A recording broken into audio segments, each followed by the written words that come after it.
Last week a question came up on producing a hipped roof over a bay window similar to this photograph here. You can see that the roof actually has an overhang. I'm going to say that's approximately 18 inches. The overhang isn't really that critical. It's how do we get these four hips with these five eave edges into a bay with essentially three walls. So getting this gutter face to return back into the wall. Here I have modeled up a bay in a wall just to kind of represent this particular condition. So modeling this out, I'm going to grab the roof tool and we'll just say that this is it's a pretty steep roof, so we're going to say it's a 12 and 12 slope. And the critical thing here is that you want a single plane roof, and you want the pivot line to be at the same point as the roof geometry. So the pivot line is actually at the outside face of the roof.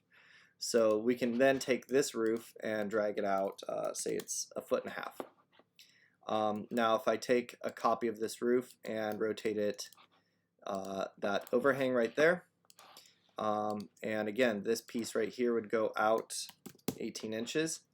And then we have the return, which is this roof right here, that we'll just say is 18 inches off of this edge. So now we have these roofs that are all kind of trimming around this bay. This roof right here is going to stop right there, and it's going to hip into this roof. This one is also going to stop right here and hip into that roof. And getting all of these to connect together is really kind of the tricky part because they all have different pitches. So let's take a look at this in 3D. There's those roofs down there. Right, so let's make sure that these are 12 and 12. Start them off at the right pitch, and then let's take a look at the end condition. We want to make sure that all of those edges are vertical, and I'm just going to drag these up to right here for now. Those can go up or down relative to the wall as needed. So the first thing I'm going to do is I'm going to trim this one and this roof and this roof together so that we get that initial hip. And you can see here, if I select this one and hold down Command or Control, I can trim those together. So that gives me that roof point. I can drag this down, and that gives me that position right there. So now I just need that end condition to return in as well. So let's go ahead and restore this back out. And the advantage to putting this pivot line right here is that I know if I raise this roof up or down, it's going to pivot off of that outside edge.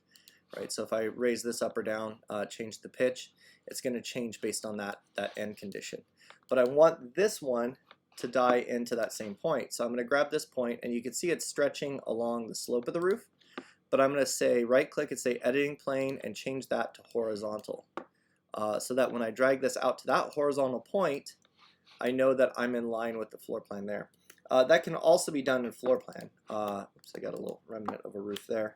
I could also grab this roof and stretch it to that point in floor plan.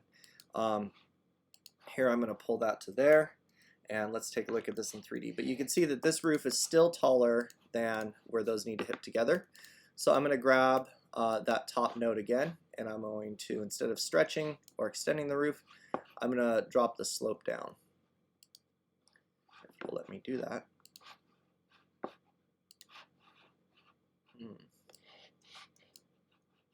Sometimes the views get kind of sticky. Let's try this. We'll come in here and take a look at it in elevation.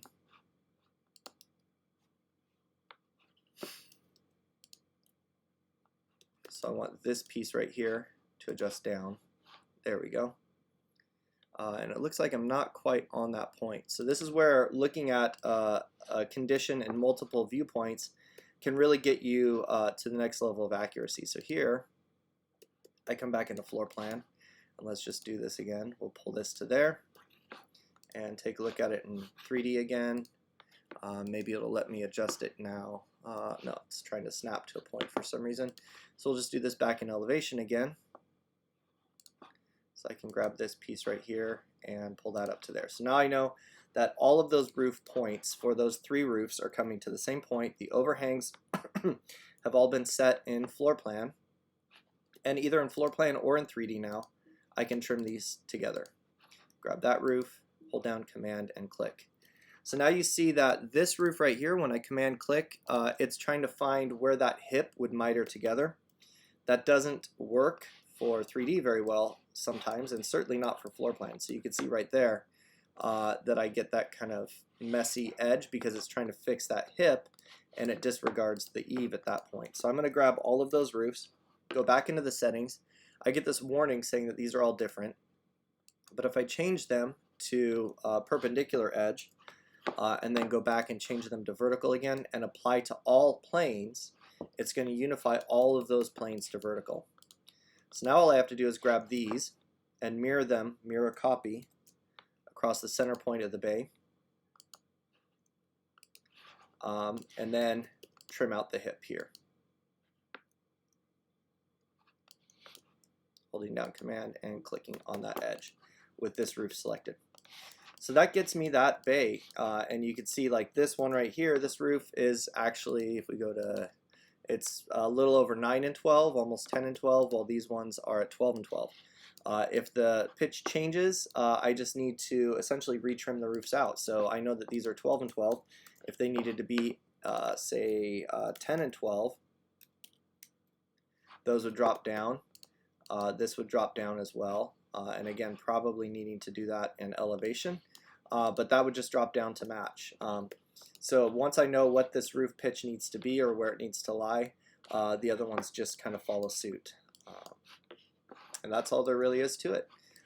As in the photo, there was a flat soffit. You could model that really quickly with a slab.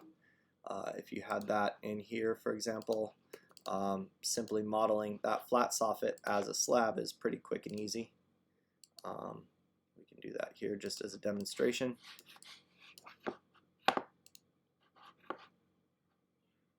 And I'll split that at that edge. Oops.